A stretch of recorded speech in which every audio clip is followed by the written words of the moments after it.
వ్యభిచారం చేస్తూ అక్రమ సంబంధాలు పెట్టుకున్న వాళ్ళు ఎవరు కూడా ఇక్కడ దయచేసి పాటలు పాడొద్దు, వాయిద్యాలు వాయించొద్దు, సంఘ పెద్దలుగా ఉండొద్దు. కనీసం మీరు హెచ్చరికలు చేయడానికి కూడా అర్హత మీకు లేదు. మీ పాపాన్ని మీరు విడిచిపెట్టొచ్చి మీరు ఇక్కడ ప్రసంగం చేయండి, నాకేం అభ్యంతరం లేదు. ఏం విడిచిపెట్టి?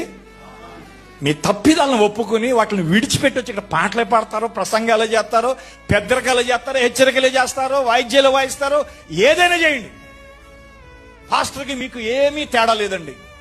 ఎందుకనంటే పాస్టర్ గారు ఎంత పరిశుద్ధుడో మీరు అంతే పరిశుద్ధులు.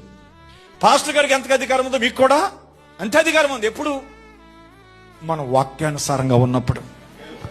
హల్లెలూయా.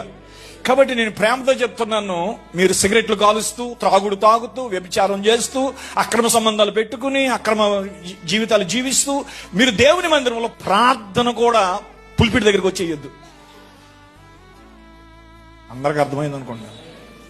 ఆమేం చెప్పండి. ఇష్టానుసారంగా బ్రతుకుతూ,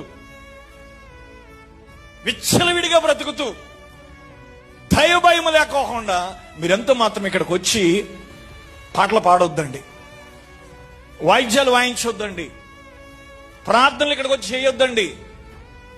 అదేంటండి పాపులకు చోటు లేదండి? ఉంది పాపులు చోటు.